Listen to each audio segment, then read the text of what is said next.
यही इसराइल है जिसके तकरीबन आप आदादुशुमार निकाले 200 से जायद जो रेड सी में यमन ने कब्रिस्तान बनाया है, इन्हीं के जहाजों का बनाया हुआ है, तिजारती बिल्कुल। जहाजों का। तो एक अकेला यमन जिस तरीके से इसराइल, परसों रात उन्होंने जब ये ओआईसी में बैठे थे, यमन ने फिर हमला किया। उनके इलाद बिल्कुल। की बंदरगाह को उसने बंद कर रखा हुआ है, रेड सी को बंद करके रखा हुआ है। अफ्रीका से गुजर के जाना पड़ता है इलाद की बंदरगाह, जिसपे 55% ट्रेड होता है इसराइल का। अच्छा, फिर दूसरी बात, ये अरब ममालिक के पास, आपको याद है 1973 में जब इन्होंने तेल की धमकी दी थी, तब पूरी दुनिया ने इनकी बात मान ली थी। इनके पास तवानाई कमाल की, इनके पास पेट्रोल है, ये मसनूआत सारे इनके पास हैं। ये अगर इसराइल पर पाबंदी लगाते कि भाई नहीं देना आपको, क्योंकि अभी भी दे रहे हैं, हालांकि मैं, बहुत सारे दोस्त बड़े खुश हो जाते हैं, हम पाकिस्तानी थोड़े जज्बाती भी हैं और कहते हैं कि एक मुस्लिम ममालिक, टर्की की मैं बात कर रहा हूँ, उन्होंने सब ताल्लुकात खत्म कर दिए। कल परसों का अखबार आप इसराइल का निकाल दे, यदियोत एहरोनोत, मैं नाम भी बता देता हूँ, यदियोत एहरोनोत, उसमें क्या लिखा है? उसमें यही लिखा है कि ये सब ढकोसला है। बात तो ऑलरेडी, हमें कई मिलियन डॉलर का तेल फिर टर्की भेज चुका है। तो मैं बिल्कुल। समझता हूं कि भाई आपके पास फौज, जाहिर बात है, आपने इतनी बड़ी फौज, एक इसमें ये मशवरे भी दिए गए। एक तरफ पता नहीं, मुझे नहीं लगता ये सरदार साहब ने ये मशवरा किसके कहने पर दिया कि हम अक़वाम मुत्तहिदा में जाएंगे, उसकी रुकनीत खत्म करेंगे। भाई आप अपनी, बंदा अपनी औकात देखी बात करता है कि हमने क्या किया अभी तक। तो आप, ये मामला अरब ममालिक अगर चाहते, कम से कम इनके मसनूआत पे पाबंदी लगाते, ट्रेड बंद करते, सिफारती ताल्लुकात जो उन्होंने खोले हैं वो बंद करते। अच्छा, फिर अगर आप देखें, इस्लामी मुल्क के पास इराक तगड़ा मुल्क है, उसके पास लड़ाई के लिए लोग हैं। इवन मैं चाहता था, मैं ये सोच रहा था कि मज़ाहमत को सपोर्ट करते। यानी मज़ाहमत कौन है? यानी आप हमास को सपोर्ट करने का ऐलान करते कि भाई आप देखेंगे आपके साथ। तो हमास को अगर ये सपोर्ट करते, गजा को सपोर्ट करते, तो अवाम के जज्बात उनके इनके साथ होते। फिर ये जाके आपके पास अरब ममालिक की तगड़ी आर्मी है, आपके पास फिजाई, आपके पास हर किस्म का असला लेटेस्ट किस्म का मौजूद है। सिर्फ सर, नहीं है तो बताया जिगरा जाता है नहीं कि है। मिलिट्री इक्विपमेंट कतर के पास इजराइल से भी ज्यादा है, और इस हाँ, इससे भी लेकिन ज्यादा जिगरा नहीं है, जिगरा नहीं है, उसके लिए जिगरा जरूरी है, ईरान की तरह, यमन की तरह, हिजबुल्लाह की तरह, लोगों की तरह, जो जिस तरीके से वो लड़ रहे हैं। अब मैं बात करूं कि चलो, फिर आपके पास एक और चांस था कि मलेशिया, इंडोनेशिया, टर्की, पाकिस्तान, इन सबको आप मिलाते, इकट्ठ करते, और आपके पास मजीद फौज तगड़ी होनी। अब आप अंदाजा लगा लें कि इसराइल की का रकबा कितना है, कितनी बड़ी पटरी है। वो कब्जा बिल्कुल माफिया की जिस तरीके से यहाँ पे हमारे जमीनों पर जिस तरीके से कब्जा होता है, छोटे छोटे हम्म, करके बड़े ये माफिया हम्म, फिरते रहते हैं, इसी तरह उसने कब्जा किया हुआ है।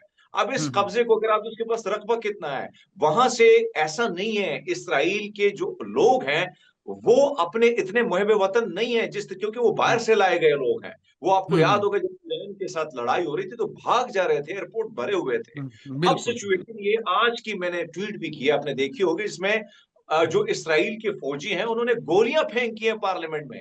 उन्होंने कहा भाई हम खुदकुशियां कर रहे हैं, हम थक गए हैं लड़ाई लड़ने से। शेन बेट ने, कतर पर हमला जब हो रहा था, तो शेन बेट के हेड ने इनकार कर दिया कि नहीं नहीं नहीं, हम तो उनके साथ हम्म, बातचीत कर रहे हैं, हम उनके खिलाफ क्यों हमला करें। तो ऐसा लगता है कि वहां के उनकी एजेंसियां और वजीर आजम एक पेज पर नहीं है।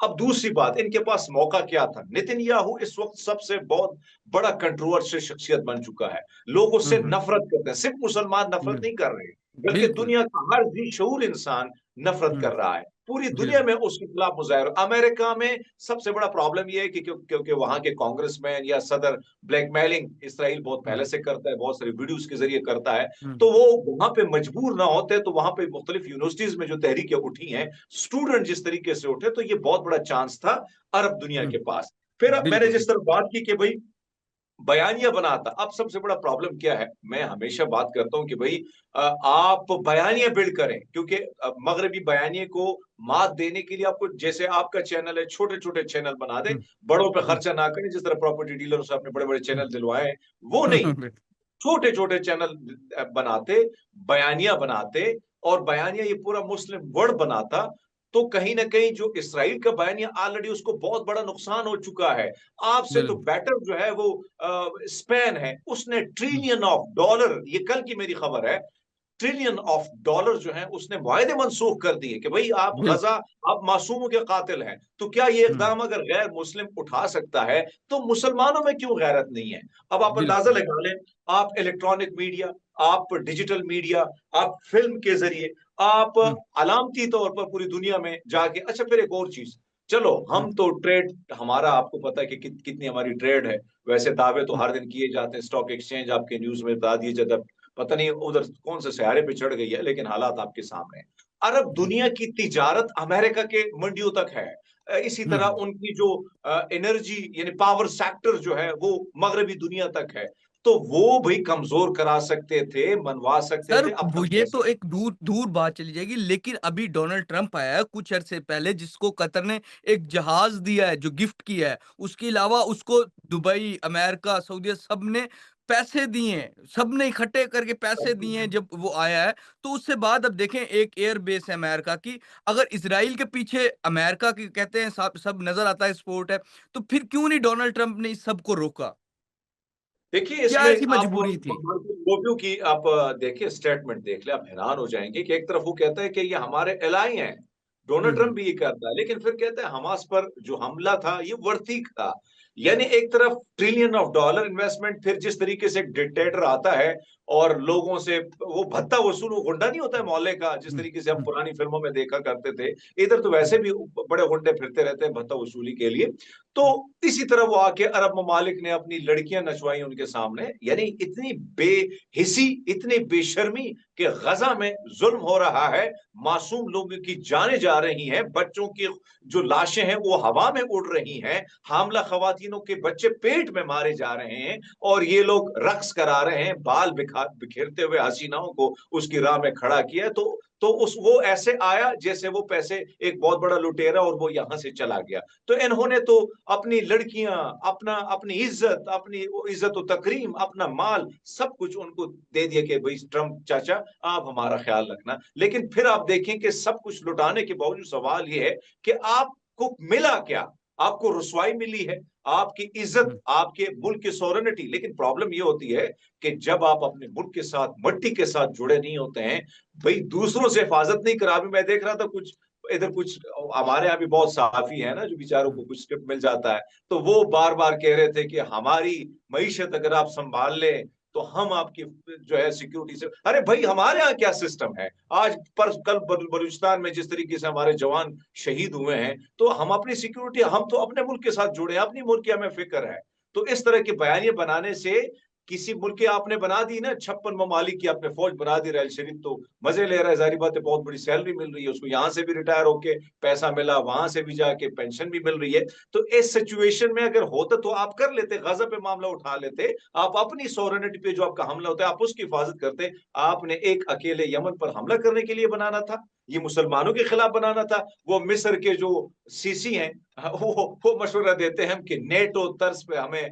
भाई मुझे एक बात बताएं, आपने तो गजा के मासूमों की जब आहें चीखें पुकार होती थी, एक मासूम सा बच्चा वो कह रहा था, वो मिस्र के लोगों से बात करता था बॉर्डर के उस पार, तो आखिरकार जब वो वीडियो वायरल हुई तो इन्होंने मिस्रियों ने क्या किया, दीवार खड़ी कर दी। तो बच्चा क्या कहता है कि मेरा खुदा है ना, इन्होंने दीवारें खड़ी दी, मैं अपने रब से बात करूंगा। तो ऐसे लोग जब, अच्छा एक प्रॉब्लम है, मुस्लिम वर्ल्ड का प्रॉब्लम क्या है, थोड़ा सा इसको समझे।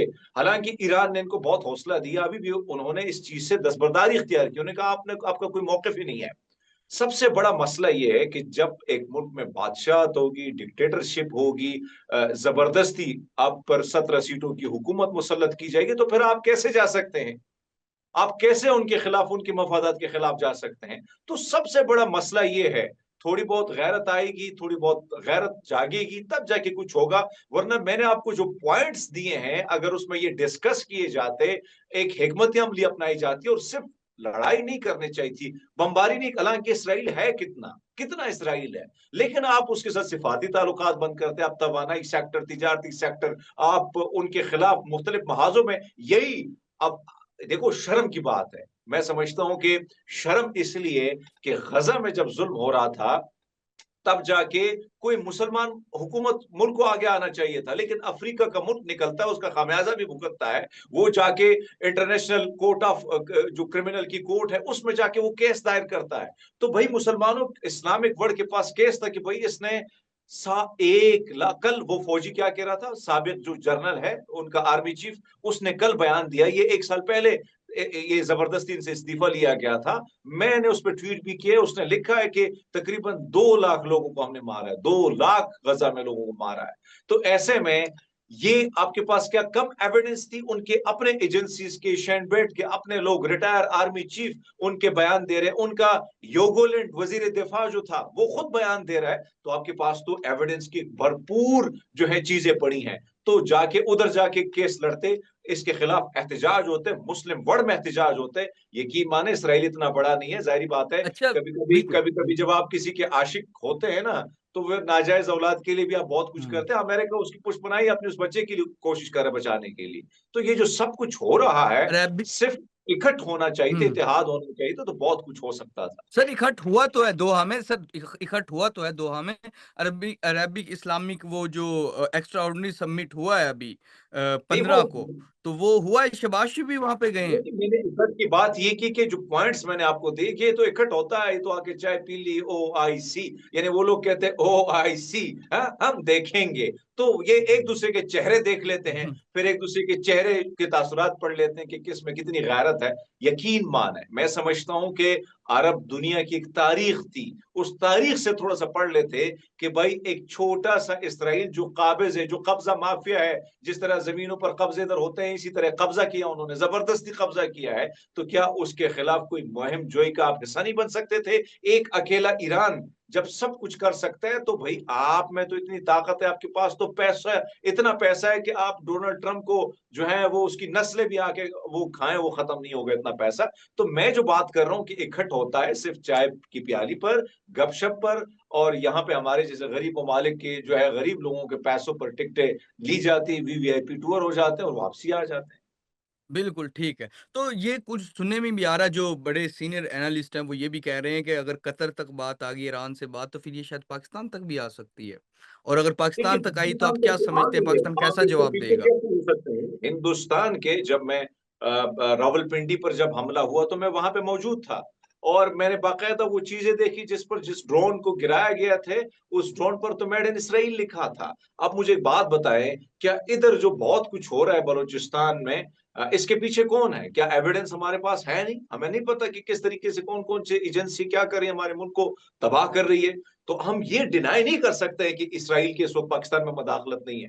पाकिस्तान की अच्छा, फिर बेशर्मी की बात यह है, एक चीज याद रखना, मैं आपके चैनल के थ्रू एक बेशर्मी की चीज, कि हुँ, यहाँ पे कुछ जो ऐसी NGOs बनाई गई, ऐसे लोगों को हायर किया गया जो दो रियासती हल की बात कर रहे हैं, जो इसराइल के साथ तिजारती सिफारती ताल्लुकात की जो रुकावटें हैं राह में, उसको जो है वो हमवार करने के लिए दिन रात मेहनत कर रहे हैं। तो ऐसे लोग भी आपके इधर हैं, इधर इधर आपके पाकिस्तान में। तो क्या पाकिस्तान की एजेंसियों को नहीं पता चल रहा कि ये क्या हो रहा है, कौन करे, किसके ईमा पर ये सब कुछ हो रहा है? ये कम से कम, अगर आप 40 लाख 1 घंटे में लोगों के मोबाइल रिकॉर्ड कर रहे हैं, लोगों पर इतनी गहरी नजर अपने पाकिस्तानियों पर रखी हुई है, जो सारे वतन है, कोई अपने मुल्क के साथ गद्दारी नहीं करने को तैयार है, लेकिन क्या उन बिल्कुल। पर आपकी नजर नहीं पड़ती जो इस वक्त रियासत यानी एक्सेप्टेंस की बात कर रहे हैं, एक नाजायज रियासत को एक्सेप्ट करने की बात कर रहे हैं? ये वही रियासत है जो नाजायज तरीके से आई है वजूद में, कायदे आज़म मोहम्मद जिना, जिसको नाजायज कहते, तो फिर हम इसको कैसे जायज करें? लेकिन जो लोग इसको जायज बना रहे हैं,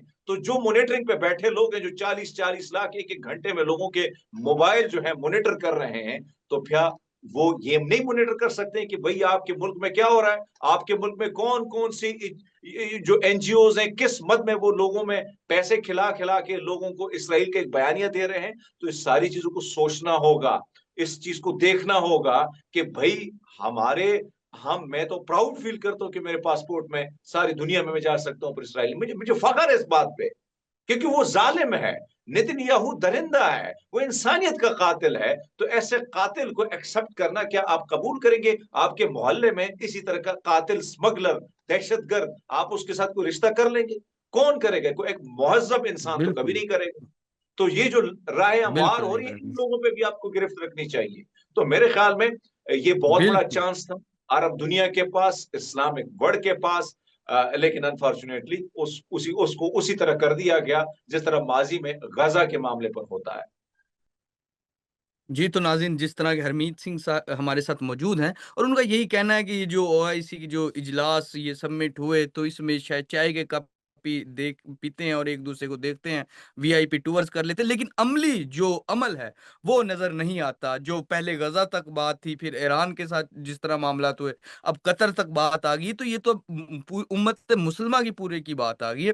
तो इसको देखना होगा, जितने भी हमारे ये बड़े मुस्लिम कंट्रीज़ के लीडरान हैं, इनको देखना होगा इस चीज़ को। और इसराइल को उसकी औकात तक रखना होगा, तब जाके वो बाज आएगा, वरना वो इसी तरह की हरकतें करता रहेगा। फिलहाल के लिए नाज़रीन, नया दौर से मुअम्मर कज़ाफ़ी को और हरमीत सिंह को इजाज़त दीजिए। खुदा हाफ़िज़।